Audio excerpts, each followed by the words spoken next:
Bonjour à tous, j'espère que vous allez bien. Je suis votre sœur Louis Récla et aujourd'hui nous aurons un temps de partage sur la thématique du vêtement, donc l'accoutrement, l'habillement et tout.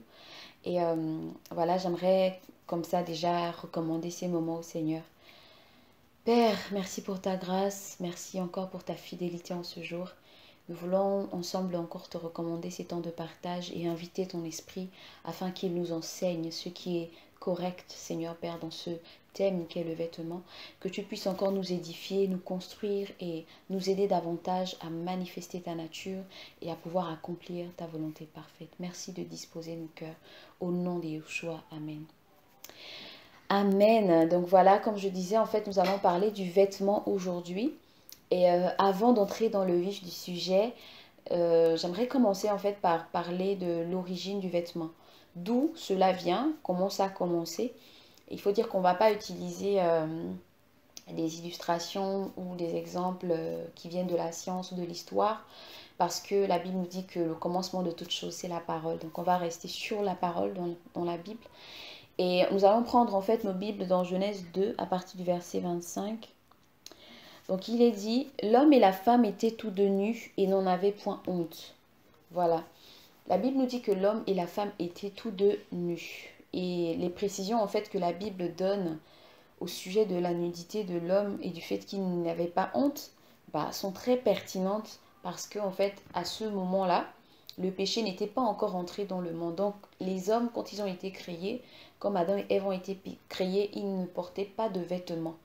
Parce qu'il faut dire que la Bible nous dit justement dans Genèse 2 là, que lorsque le Seigneur a créé Adam et Ève, il a dit je fais l'homme, faisons l'homme à notre image. Donc il a créé Adam à son image. Et il faut dire que personne n'a jamais vu l'image du Seigneur, hein, à cette époque-là, n'avait vu l'image du Seigneur. Mais la Bible nous dit dans Jean 4, 24 que Dieu est esprit. Et il faut que ceux qui adorent le Seigneur l'adorent en esprit. Et là, en fait, on comprend que l'image, la première image que le Seigneur avait donnée à Adam, c'était l'image spirituelle. Ça veut dire que Adam avait l'image de Dieu, mais de façon spirituelle. Et donc, pour le Seigneur, c'était pas d'abord l'aspect naturel, l'aspect humain, physique qui était le plus important. C'est la raison pour laquelle, vu qu'ils avaient la nature du Seigneur et que le Seigneur est lumière, qui ne cache rien, c'est comme ça que l'homme et la femme étaient au début. Et il faut dire qu'ils n'en étaient pas gênés parce qu'ils pouvaient avoir une communion avec le Seigneur, ils vivaient communément avec les animaux sans avoir, sans avoir honte en fait de leur nudité. Par contre, ou encore dirais-je cependant, lorsque le péché est rentré dans le monde, lorsque Adam et Ève ont désobéi, il est dit dans Genèse 3,7, les yeux de l'un et de l'autre s'ouvrirent, ils connurent qu'ils étaient nus, et ayant cousu des feuilles de figuier, ils s'en firent des ceintures. C'est à partir de ce moment que l'homme a senti le besoin de porter un vêtement.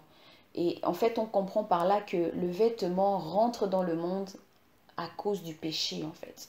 C'est à cause du péché que les hommes ont commencé à porter des vêtements parce qu'il fallait cacher sa nudité. Donc, il faut dire que aussitôt qu'il y a eu le péché, aussitôt les conséquences étaient immédiates. Donc, ils ont eu honte l'un vis-à-vis de l'autre. C'était à cause de la convoitise des yeux, à cause de la culpabilité, de la condamnation auquel ils faisaient face. Et à partir de ce moment également, il faut dire que, comme on le disait au début, hein, comme je le disais au début, vu que l'homme a été créé esprit d'abord et que le péché est rentré en lui, l'homme a commencé à perdre en fait sa perception du monde spirituel parce que les sens du corps ont commencé à prendre le dessus, la convoitise des yeux a commencé à être manifeste et l'homme a commencé à perdre en fait cette cette identité spirituelle de lui qu'il a reçue au début. Et c'est ce qui fait que vous allez voir en fait la suite du passage, on va le lire. Voilà, dans Genèse 3, à partir du verset 8. La Bible dit, alors il entendit la voix de l'Éternel, Dieu qui parcourait le jardin vers le soir, et l'homme et sa femme se cachèrent loin de la face de l'Éternel, au milieu des arbres du jardin. Mais l'Éternel appela l'homme et lui dit, où es-tu? Il répondit, j'ai entendu ta voix dans le jardin et j'ai eu peur parce que je suis nu et je me suis caché. Voilà. La Bible nous dit qu'à partir de ce moment, en fait, les hommes, on va le dire en général parce que Adam et Ève représentent tous les humains. Les hommes, en fait, à ce moment-là, ont perdu la perception du monde spirituel et ils ont commencé à être plus ou moins sensibles, plus ou moins, comment dire, attachés, plus ou moins sensibles, voilà, réactifs au sens naturel. Quand je parle des sens naturels, je parle des 5 sens, de la vue, de l'odorat, de l'ouïe, du toucher, tout ça. Et ce qui fait que quand le Seigneur, qui est esprit, s'est approché d'Adam, ça devenait un mystère pour lui en fait. Ça devenait un mystère pour lui. Tout cela pour expliquer comment en fait le vêtement, pas comment, mais d'où le vêtement vient. Voilà. Si aujourd'hui on s'habille, c'est parce que le péché est rentré dans le monde. C'est pas d'abord une affaire je sais pas, on va voir ça tout au long de l'enseignement, mais c'est d'abord à cause du péché, parce que l'homme, à cause de sa situation en fait de culpabilité, de condamnation, il voulait en gros comme cacher son erreur au travers du vêtement. Voilà. Donc on va poursuivre. Et le deuxième point en fait que nous allons aborder par rapport à l'introduction de ce sujet, après avoir parlé de l'origine, donc on a compris que le vêtement est né quand le péché est rentré dans le monde en fait. C'est à partir de ce moment que Adam et Ève ont cherché à porter des vêtements. Et on a vu par la suite que après le Seigneur a dû leur faire d'autres vêtements encore pour mieux les couvrir. Donc le vêtement à l'origine c'était pour couvrir le péché en fait d'Adam et Ève, la nudité en fait d'Adam et Ève. Ensuite on a le deuxième point qu'on va voir, c'est je l'ai intitulé la vision d'Élohim, la vision de Dieu sur le vêtement. Comment le Seigneur voit le vêtement.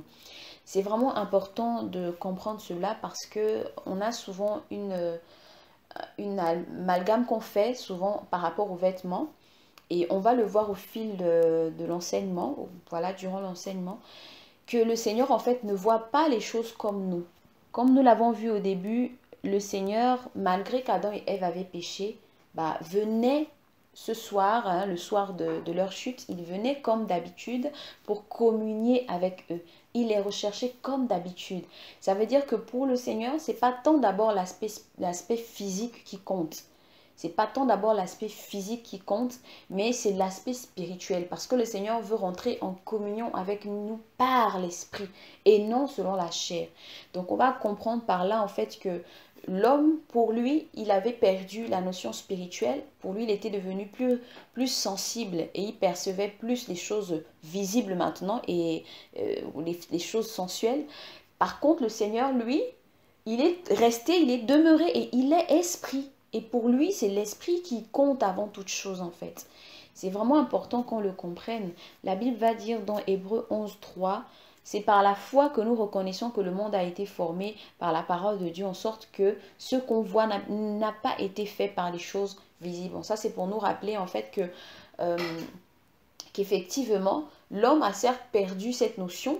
Il a perdu cette notion, mais à l'intérieur de l'homme, il y a toujours quelque chose qui tend vers cet aspect-là spirituel, ce monde invisible qui nous emmène à nous questionner et à nous faire comprendre qu'en fait, au-delà du physique, au-delà de ce qui est visible, il y a un monde spirituel. Et il faut qu'on conclue, en fait, on conclut, voilà, par rapport à ce point, et qu'on se dise en fait que le Seigneur voit premièrement notre esprit. Le Seigneur ne voit pas comme nous les hommes en fait. Il ne voit pas si on m'a porté une culotte, un slip et tout. Le Seigneur, lui, c'est notre esprit. C'est l'état de notre esprit qui voit. C'est comment est notre esprit actuellement, dans quel état il est. Et c'est par notre esprit qu'il veut rentrer en communion avec nous. Donc voilà. Ensuite, il y a un autre passage en fait que je voudrais prendre, c'est dans 1 Samuel 16 à partir du verset 7. Le Seigneur en fait parlait à Samuel lorsqu'il allait choisir le roi, le futur roi, en parlant de David.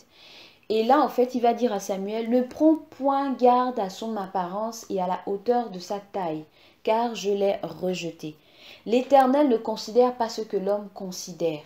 L'homme regarde à ceux qui frappent les yeux, mais Yahweh regarde au cœur. Amen. Quand on parle en fait du cœur, parce que le cœur n'est pas visible en fait, il est caché. Quand on parle du cœur, on fait référence à ce qui est spirituel, à ce qui est invisible en fait. Et c'est juste pour soutenir ce que je disais, qu'en fait la vision du Seigneur sur le vêtement, c'est d'abord une vision spirituelle. C'est pas une vision naturelle comme nous les hommes. Nous, en fait, parce que le péché est rentré dans le monde et qu'on a maintenant plus la perception des sens, de l'ouïe, de l'odorat, de la vue, tout de suite, le vêtement a plus d'importance que l'aspect spirituel. Alors que pour le Seigneur, c'est le contraire. C'est d'abord l'aspect spirituel qui importe pour lui. Maintenant, le vêtement même, bon, en gros, comme Yeshua le disait, c'est l'esprit qui vivifie, c'est l'esprit qui donne la vie. Donc, c'est grâce à l'esprit que le corps vit. S'il n'y a plus d'esprit, bah, le corps ne peut pas vivre. Donc, ça veut dire que pour le Seigneur, ce qui doit compter pour nous en tant qu'enfants du Seigneur, c'est d'abord l'aspect spirituel. Et c'est la raison pour laquelle, en fait, on peut remarquer des personnes qui peuvent avoir une apparence très pieuse. Vous voyez, des personnes, elles sont très pieuses, elles ont des longues robes, elles ont des foulards, elles ont des, on les appelle comment? Voilà, elles portent des foulards et tout, elles cachent tout leur visage, d'autres même cachent jusqu'au visage. Elles sont tellement couvertes, on ne voit même pas les doigts, mais à l'intérieur, il y a le péché dans leur cœur. À l'intérieur, il y a l'iniquité, il y a la haine, il y a l'amertume. Et quand le Seigneur les voit, elles ont beau avoir une apparence pieuses, mais à l'intérieur, elles sont sales en fait. Elles sont dans le péché. Donc c'est pour nous dire qu'en fait, nous, en tant qu'enfants du Seigneur, nous devons comprendre que dans tout ce qu'on fait concernant le vêtement, comment on le porte et tout, ce qui compte pour le Seigneur, c'est dans notre esprit. Comment est notre esprit à ce moment quand nous portons tel ou tel vêtement? Parce que parfois, on peut porter un vêtement qui, comme je le disais, qui donne une apparence pieuse et à l'intérieur, il n'y a rien du tout. Et d'autres encore, on va prendre cet exemple-là justement de la femme pécheresse, dont la Bible parle dans Luc 7 à partir du verset 39. La Bible dit, donc le Seigneur était assis avec quelques pharisiens et tout.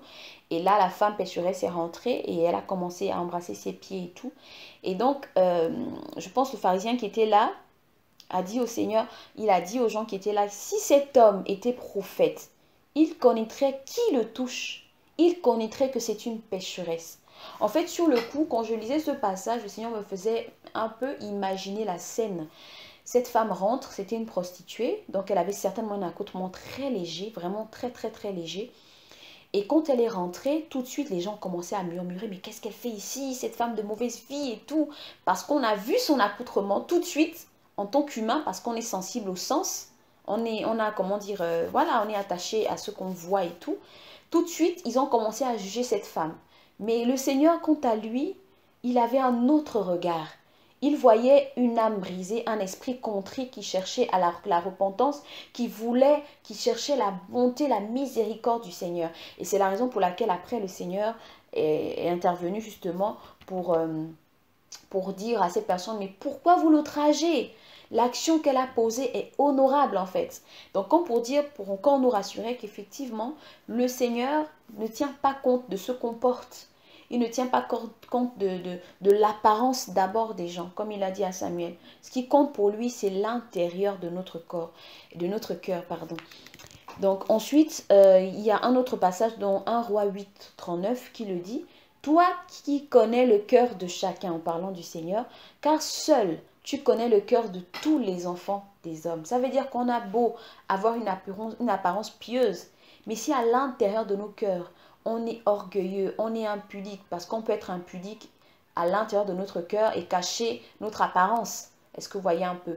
Il y a tellement de choses. On a eu même beaucoup d'histoires qui nous sont parfois tombées sur nous comme ça. Des personnes qui étaient soi-disant des chrétiens, vraiment très très affermis, des personnes consacrées et tout. D'apparence, on les voyait, ils avaient des vêtements assez distincts des autres et tout, mais au final, en fait, c'était des personnes qui pratiquaient le péché, qui faisaient vraiment le péché, mais devant les gens qui avaient une certaine apparence. Donc vraiment, c'est pour nous dire que, bien aimés, ne nous trompons pas. Le Seigneur ne voit pas les choses comme nous.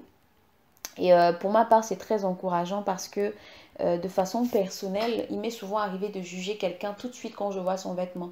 Je vois une fille qui arrive, elle est en sexy et tout, et je commence à dire, ah, ça doit être une prostituée, c'est comme ci, c'est comme ça. Et le Seigneur, vraiment, au travers de cet enseignement sur le vêtement, m'a fait comprendre que non, il ne faut pas aborder les gens sur ce point d'abord. Il faut d'abord penser et réaliser l'esprit qui est à l'intérieur de cette personne.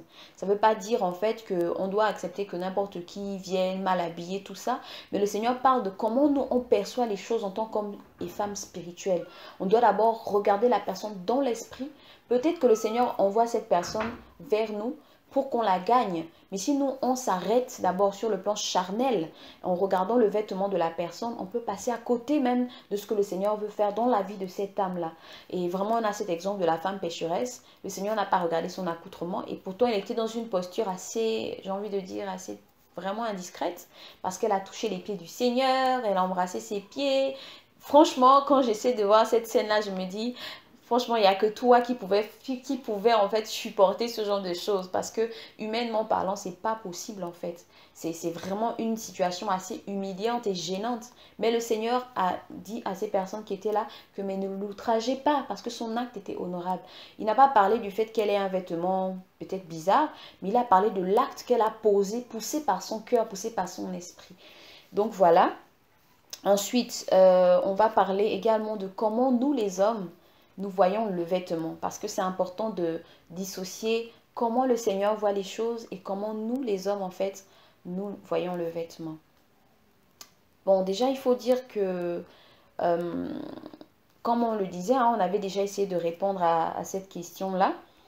Le Seigneur a dit à Samuel que l'homme est attiré par ceux qui frappent les yeux.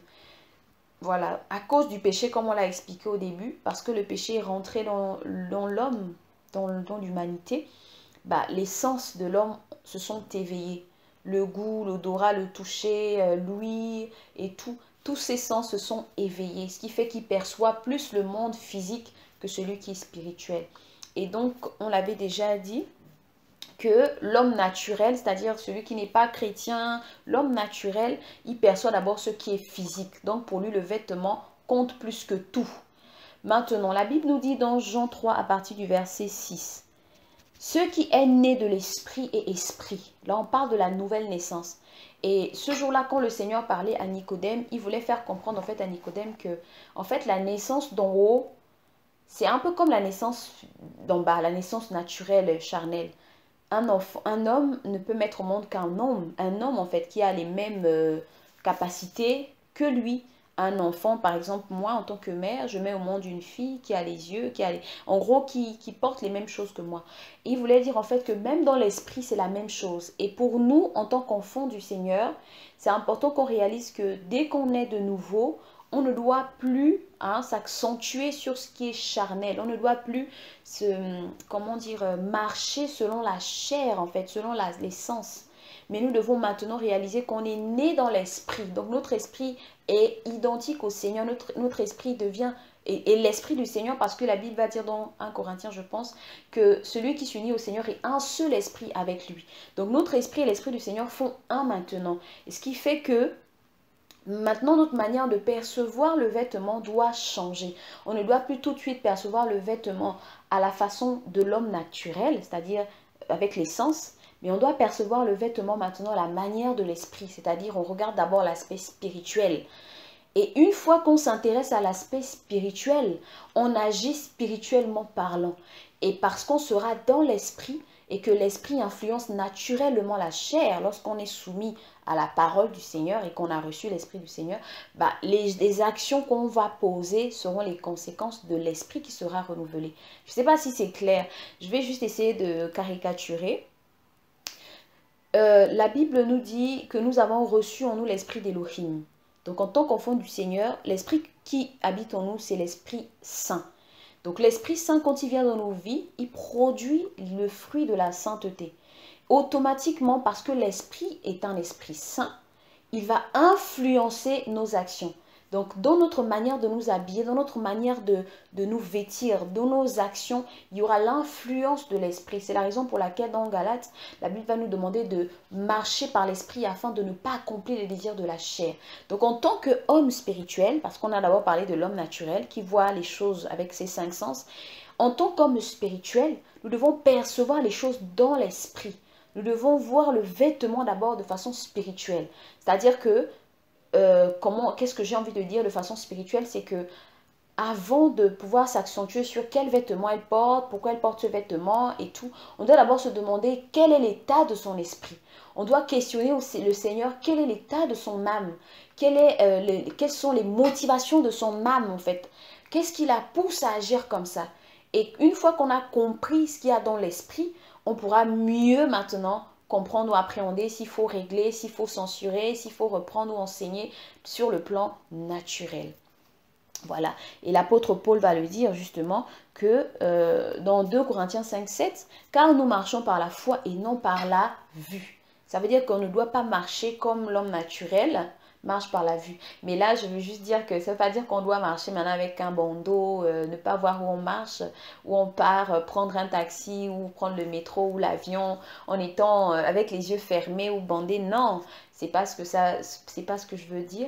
Je parle beaucoup plus dans l'aspect du vêtement, parce que quand on parle du vêtement, on a vu avec Adam et Ève que les deux, donc l'un et l'autre avaient honte réciproquement. C'est-à-dire que le vêtement n'a pas de sens quand tu es seul. Quand tu es seul, tu n'as pas honte de toi. Mais c'est quand tu es maintenant face à un intrus, une tierce personne, une autre personne que toi, voilà, à ton prochain, que le vêtement commence à prendre de l'importance en fait. Donc voilà. Et vraiment tout ça c'est pour nous encourager. On parle certes du vêtement, mais ça englobe vraiment tout ce qui est vraiment d'apparence en fait. Voilà, ça englobe vraiment tout ce qui est d'apparence, le vêtement, les chaussures, les coiffures, tout maquillage, tout ce qu'on porte qui est apparent en fait, tout ce qui est extérieur à nous. Et c'est important qu'en tant qu'hommes et femmes spirituels, nous réalisons comment nous devons percevoir ces choses-là. Voilà, le troisième point que nous allons aborder, c'est quel est le but du vêtement. On a vu l'origine du vêtement, donc d'où vient le vêtement. On a également compris comment le Seigneur perçoit le vêtement, comment nous les hommes nous percevons le vêtement. Et là maintenant nous allons comprendre c'est quoi le but en fait. Le but du vêtement. Aujourd'hui, ok, on a compris que oui, on se cache parce qu'on a la conscience du péché, on ne peut pas montrer sa nudité, tout ça, on a honte de l'autre, voilà pourquoi on se cache. Mais en réalité, maintenant, actuellement, surtout dans notre société, pourquoi? C'est quoi le but en fait? Le vêtement sert à quoi? Le vêtement, non pas sert à quoi, mais le vêtement favorise quoi en fait? C'est quoi l'objectif qu'il y a quand on porte un vêtement? Et il y a tellement de choses, déjà comme on le disait. La première chose déjà, comme on le disait, c'était pour se cacher sa nudité, parce qu'il y a la honte qui est là, le fait d'être nu devant tout le monde, bah, c'est honteux. Il y a également un autre point, c'est que le vêtement révèle également la personnalité de quelqu'un. Voilà, le vêtement révèle la personnalité. Je ne sais pas si on va appeler ça le but du vêtement, mais non, peut-être... qu'est-ce que le vêtement favorise ou qu'est-ce qui permet? Voilà, je vais dire ça autrement. Donc le vêtement, justement, permet de connaître la personnalité de quelqu'un. Quand une personne met un vêtement, tout de suite, on sait si cette personne est ordonnée, si c'est une personne stable mentalement, si c'est une personne qui est irrespectueuse, si c'est une personne qui est soucieuse.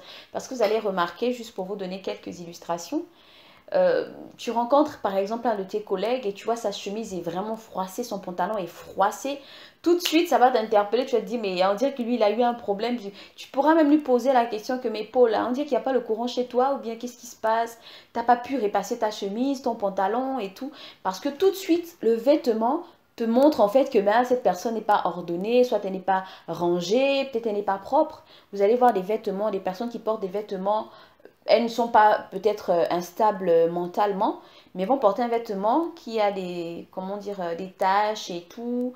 Et ça peut tout de suite laisser à croire que cette personne n'est pas propre en fait. Elle n'a pas une bonne hygiène, vous voyez un peu. Donc le vêtement qu'on porte a le pouvoir, j'ai envie de le dire, de transmettre aussi cette information-là, de dire aux personnes qui nous voient, parce on s'habille également on s'habille pour ceux qui nous entourent, voilà, pour les personnes autres que nous. Le vêtement permet aussi de connaître notre personnalité, en fait, qui nous sommes au travers de notre vêtement. Est-ce que nous sommes propres? Est-ce que nous sommes stables? Est-ce que nous sommes aussi des personnes soucieuses? Est-ce que nous sommes ordonnés? Tout ça, ça fait partie du vêtement que l'on porte. Et on a eu, comment dire, également l'exemple, attendez. Voilà, la Bible dit que le malheureux et l'indigent manquent de vêtements, dans Job 31, verset 19. C'est-à-dire qu'ils n'ont pas suffisamment de vêtements pour se couvrir. Et vous voyez qu'au travers du vêtement, on peut facilement savoir si cette personne elle est indigente. Par exemple, elle n'a pas de vêtements chez elle, peut-être elle porte des vêtements déchirés. Tout de suite, au travers du vêtement que la personne porte, on peut recevoir une information. Le deuxième point par rapport à cette partie, c'est que le vêtement révèle également notre identité. Voilà, de qui nous sommes. Là, on a parlé de la personnalité. Qui je suis soucieuse, stable, instable, propre, rangée, tout ça. Et ensuite, il y a l'identité. Et l'identité aussi se révèle au travers de nos vêtements. Qui nous sommes à l'intérieur? Est-ce que nous sommes enfants d'Élohim, enfants de Dieu? Est-ce que nous sommes enfants du monde? Est-ce que nous sommes issus d'une personne, nous sommes une personne noble?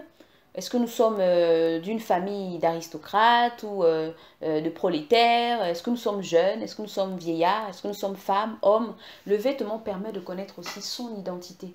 Vous allez voir par exemple un homme tout de suite avec une robe, je vous assure que ça ne va pas passer dans la tête. Donc vous allez dire, mais attends, c'est un homme, mais pourquoi il met un vêtement de femme? Est-ce que vous voyez un peu? Donc le vêtement aussi a ce pouvoir-là de transmettre l'information sur notre identité. Et c'est important qu'on le sache parce que souvent il y a des personnes, des personnes qui peuvent s'habiller sans pourtant prêter attention à cela. Mais après, elles ne comprennent pas pourquoi il y a des détracteurs sur elles, pourquoi il y a telle chose qui se passe, pourquoi les gens ne m'aiment pas trop. Parce qu'en fait, on s'habille également, comme je le disais, déjà pour nous, pour cacher notre humilité, mais également pour les autres, parce que les autres n'ont pas forcément cette perception spirituelle que nous, on a.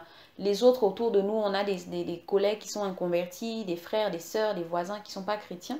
Donc ceux-là, ils perçoivent d'abord tout de suite sur le plan sensationnel, le plan de la vue, sur la vue en fait.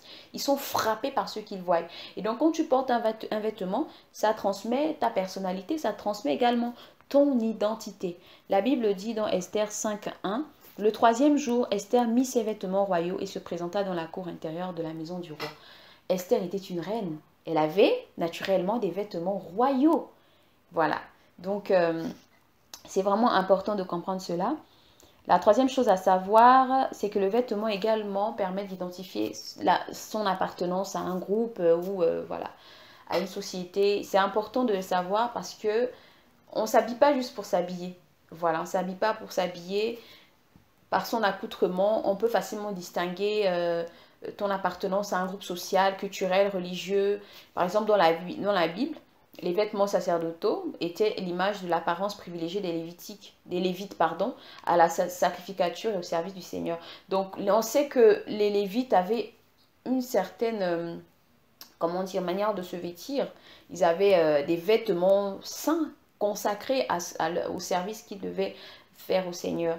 Donc, cela aussi, au travers du vêtement, on peut savoir de quel groupe tu appartiens. Est-ce que tu es chrétien? Aujourd'hui, on le voit, hein, on connaît les catholiques, on connaît les musulmans, on connaît les... Il y a tellement de religions qui sont là, on arrive à les distinguer au travers de leurs vêtements. Pareil, même dans le milieu professionnel, il y a en fait des métiers qui ont des uniformes. On a par exemple les militaires, les policiers, les cuisiniers, les docteurs, les médecins, les chirurgiens. Chacun a son accoutrement qui le distingue d'un autre métier. Donc c'est important en fait de comprendre que le vêtement qu'on porte également transmet cette information. Imaginez-vous par exemple, vous êtes un policier et puis vous êtes policier et puis portez des vêtements de, je sais pas, de docteur. Bah, c'est vrai que le message va être un peu ambigu, voilà. Donc c'est vraiment vraiment important qu'on réalise que le vêtement a ce pouvoir-là. Et donc le dernier point, je dirais, par rapport à ce point concernant ce que favorise le vêtement, c'est le message. En fait, le vêtement permet ou encore transmet un message. Au-delà de toutes les autres informations dont je parlais, la personnalité, l'appartenance, l'identité, il y a le message en fait. Parce que il y a la communication, ça on le voit souvent à l'école, on a la communication verbale et non verbale. Le vêtement fait partie de la communication non verbale. Ça veut dire qu'au travers de ton vêtement, on comprend le message que tu veux donner aux gens en fait. Voilà.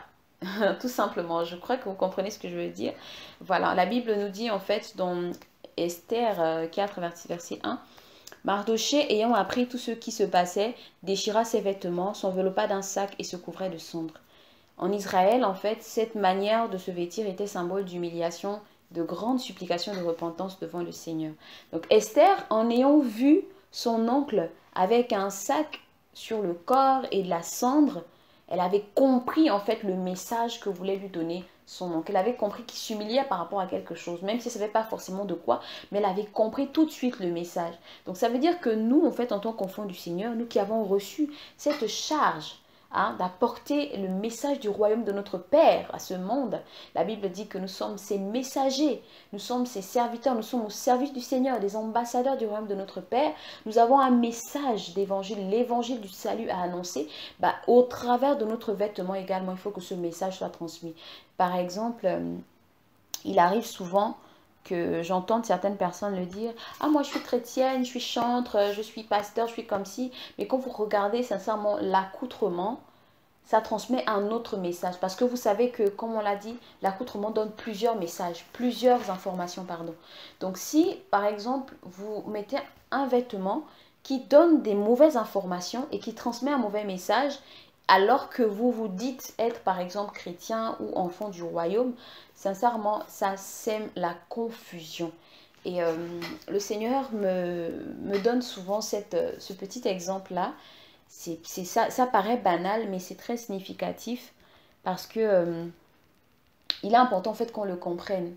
Donc là, en fait, par rapport à cet exemple, c'est celui d'un agent de police en plein contrôle de routine qui se tient debout dans un carrefour.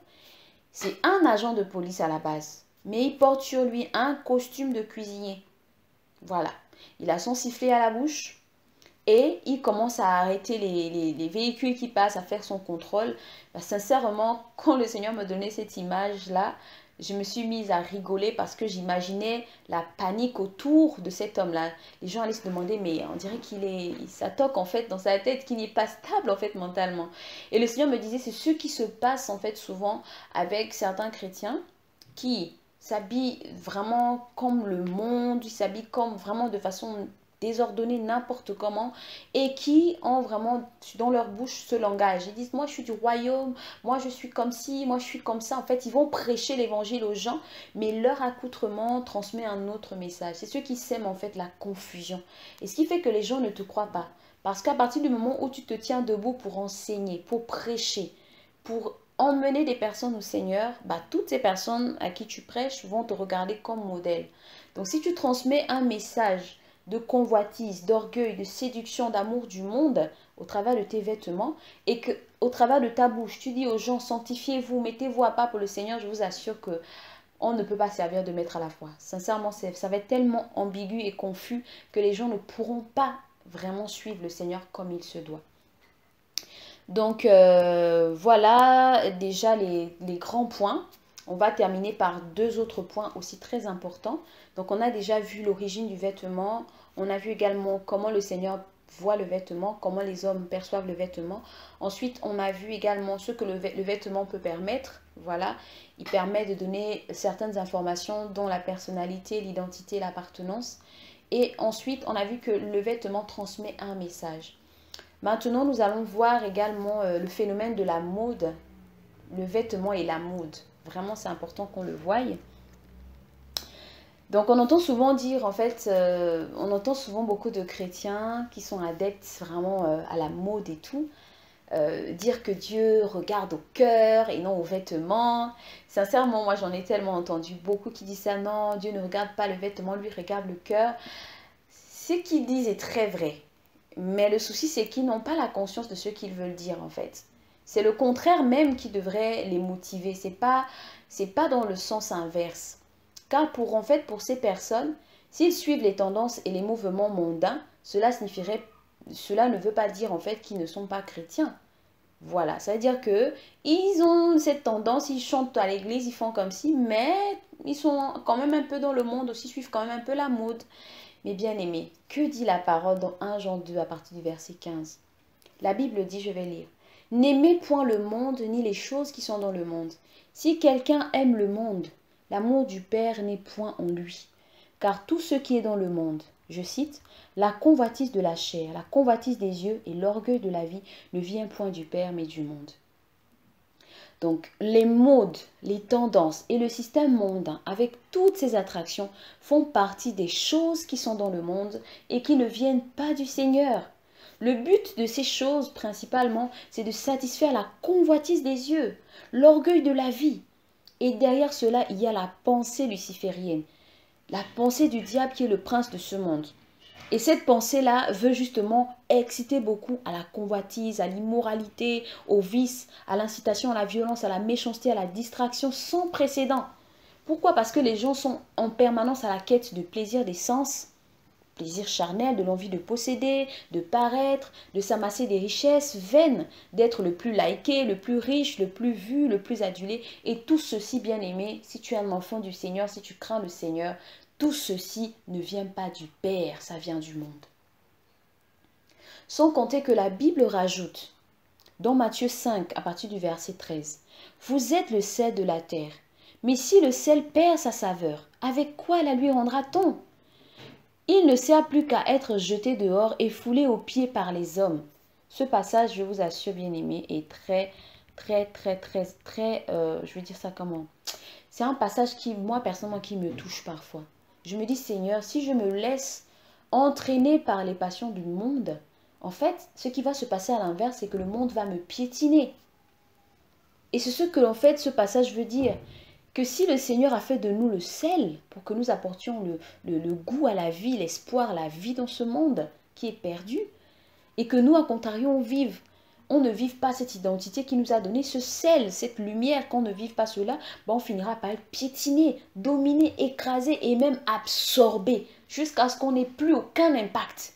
Et vous allez remarquer que la plupart de ces chrétiens-là, qui vivent un pied dans le monde, un pied dans le Seigneur, ils n'ont aucun impact. Ils n'ont pas d'impact spirituel. Il n'y a pas de véritable conversion. Il n'y a pas ils ne vivent pas la gloire du Seigneur, en fait. Ils sont beaucoup plus dans les sensations, dans les émotions, mais ils ne sont pas dans le... C'est-à-dire, on ne voit pas la vie du Seigneur, on ne voit pas la puissance du Seigneur se manifester.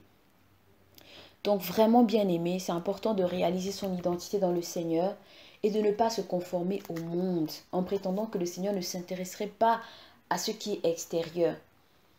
Parce que il va dire, le Seigneur Yeshua dira un jour aux pharisiens dans Marc, je me souviens, Marc 7, toutes ces choses mauvaises sortent du dedans et souillent l'homme. Donc le Seigneur veut dire par là que c'est parce que à l'intérieur, les cœurs de certains chrétiens sont séduits par le monde et la manière de fonctionner du monde, qu'ils finissent par s'y conformer. Donc ça veut dire que c'est pas tant que Dieu ne voit pas le vêtement. En fait, ça n'a rien à voir avec. Ce que le Seigneur veut simplement nous dire, c'est que si tu pratiques les œuvres du monde, c'est qu'à l'intérieur, tu as la séduction du monde. Si tu aimes le monde, si tu t'affectionnes aux choses du monde, toutes les tendances, dès qu'il y a une nouvelle tenue qui est sortie, dès que telle star du hip-hop a fait comme si, dès que tu es au fil de toute forme, de toute source de mode, toute forme de mode, tu dois être à la page et tout, et tout, et tout. Si ton cœur est motivé par ça, tu vas agir de telle sorte. Donc ne dis pas que non, Dieu ne voit pas le cœur, Dieu ne voit pas le vêtement, qui voit le cœur. En fait, c'est une forme de séduction personnel. Tu te séduis toi-même alors que tu es dans l'erreur. Donc vraiment le Seigneur tient encore à nous encourager par rapport à cela. Ce qu'il attend de nous vraiment, comme je pouvais le dire, bien aimé, c'est vraiment un sujet important parce qu'il y a tellement d'amalgame par rapport à ça. Il y en a vraiment qui disent de tout et de rien par rapport à ça. Alors que le Seigneur, lui, comme on l'a vu, c'est l'intérieur qui regarde. Si ton intérieur est séduit par le monde, parce que tu as vu une nouvelle escarpin qui est sortie, un nouveau jean qui est sorti, un nouveau boubou qui est sorti, une nouvelle tenue qui est sortie, tu veux absolument ça, ton cœur est motivé par la convoitise des yeux. Et si tu as la convoitise des yeux dans ton cœur, bah, tu vas agir physiquement parce que tu vas aller acheter, tu vas t'amasser, tu vas porter, tu vas faire comment dire, tu vas aller sur les réseaux, tu vas t'afficher, tu vas te faire liker. En fait, tu vas vivre carrément dans ces passions-là. Bien-aimés, jugeons en nous-mêmes. Est-ce que actuellement, si tu dis que tu es chrétien, est-ce que actuellement tu vis pour le monde ou c'est pour le Seigneur que tu vis? Bah, je te laisse répondre. Donc voilà, il faut dire aussi que pour conclure cette partie-là concernant la mode, le vêtement et la mode, nous avons reçu une intelligence renouvelée par le Saint-Esprit. Et nous devons comprendre ce que Dieu attend de nous en tant qu'enfants du Seigneur. La Bible dit dans Romains 8, 29, « Car ceux qu'il a connus d'avance, il les a aussi prédestinés à être semblables à l'image de son Fils, afin que son Fils soit le premier-né de beaucoup de frères. » Cela doit être notre désir quotidien. Plaire au Seigneur et ressembler de plus en plus à Jésus. Dans toute notre conduite, dans notre accoutrement, devant le Seigneur comme devant les hommes.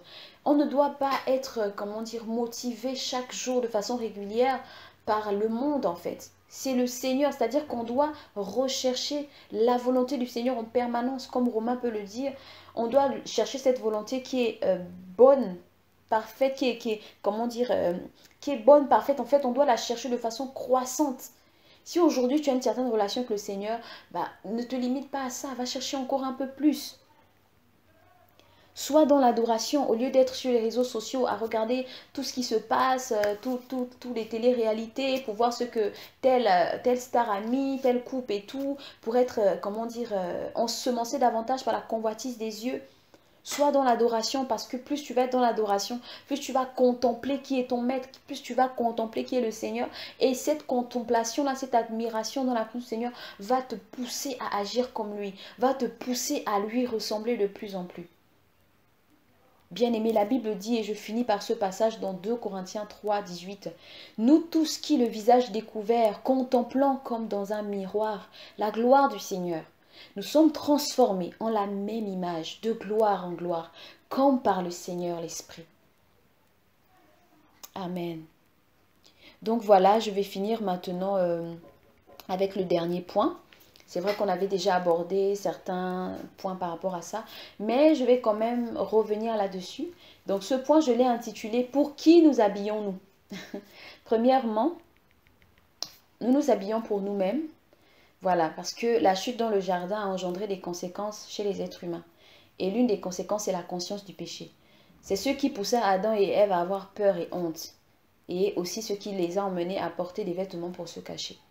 Donc remarquons qu'il nous est très honteux de nous mettre nus, sans vêtements, ne fût-ce que devant nos propres parents, lorsque nous avons la conscience. C'est-à-dire que lorsqu'un enfant commence à être conscient de sa nudité, même devant ses parents, il a honte de se mettre nu. C'est justement parce que le mal devient plus évident à ce moment-là pour nous. Donc c'est vraiment nécessaire pour nous de s'habiller, c'est plus qu'indispensable pour cacher sa nudité et sa vulnérabilité. La deuxième, le deuxième aspect, ou dirais-je, nous nous habillons également pour les autres. Parce que la deuxième raison, c'est que, la nudité, c'est un signe de l'intimité personnelle d'un individu. C'est ton intimité personnelle, c'est pour toi, c'est personnel. Donc, elle ne peut pas donc être accessible à tout le monde ou être connue de tous. Dans le cas contraire, cela va inciter plus de convoitises autour de nous, plus de combats, plus de désirs impurs, des mauvais désirs, des attentats à la pudeur, beaucoup de choses en fait. Donc, c'est important vraiment qu'on sache qu'on s'habille pour les autres. Voilà pourquoi on doit faire attention quand on s'habille. Parce qu'il y en a qui disent, oh non, pardon, moi je m'habille pour mon Seigneur, oh, je mets mes habits comme je veux. Oh non, les vêtements que tu portes, sache-le à partir d'aujourd'hui, transmettent non seulement des informations, donne un message. Donc, quand tu t'habilles, réalise que, ah, attention, c'est vrai que je m'habille pour le Seigneur, mais le Seigneur lui voit mon esprit, mais les autres autour de moi, ils voient d'abord ce qui est physique. C'est la raison pour laquelle il faudrait que je transmette la bonne information. Donc c'est aussi pour éviter d'être une occasion de chute, parce que si tu es une femme et que tu t'habilles de telle sorte qu'on voit tes parties intimes et tout, bah ça va commencer à susciter la convoitise, tu vas te faire draguer ici et là et jusqu'à même parfois te faire abuser à cause de ça. Donc tout ça, c'est aussi important de le savoir. Et pour terminer, voilà, on s'habille également pour son mari ou pour son fiancé, pour celles qui sont dans le processus du mariage. La Bible soutient que la femme est la couronne et la gloire de son mari. Et les deux étant devenus une seule chair, ça c'est dans le mariage, le corps de l'un appartient désormais à l'autre. C'est pour cela que les femmes mariées doivent se vêtir avec respect et honneur pour leur mari. Et même pour celles qui sont fiancées, elles ne doivent pas se dire que comme je ne suis pas encore fiancée, je peux montrer ma poitrine. Ah non, à partir du moment où tu es fiancée, tu es déjà dans une alliance. Et il faut que tu comprennes en fait quels sont les principes de cette alliance qu'est le mariage en fait. Donc si ton corps appartient maintenant à ton mari, bah, tu dois faire attention sur comment tu t'habilles. Parce que si tu mets tes seins dehors, tes cuisses dehors et tout le reste, bah, c'est le corps de ton mari que tu exposes. En gros, c'est sa nudité que tu exposes devant tout le monde. Et comme on l'a vu que la nudité, on n'est pas censé l'exposer à tous, elle est personnelle. Mais en même temps, ça peut être un sujet de dégâts, un sujet voilà, de malheur. Voilà. Donc, je bénis le Seigneur déjà pour cette première partie. Voilà, donc nous allons nous arrêter là et nous allons par la suite aborder le deuxième aspect et qui va vraiment, vraiment un peu plus être centré maintenant sur les femmes. Concernant le vêtement de la femme, qu'est-ce que le Seigneur attend de nous en tant que femmes, comment nous devons nous vêtir et tout. Donc je rends grâce au Seigneur encore pour ces temps. Que Yahweh soit béni. Allez, shalom.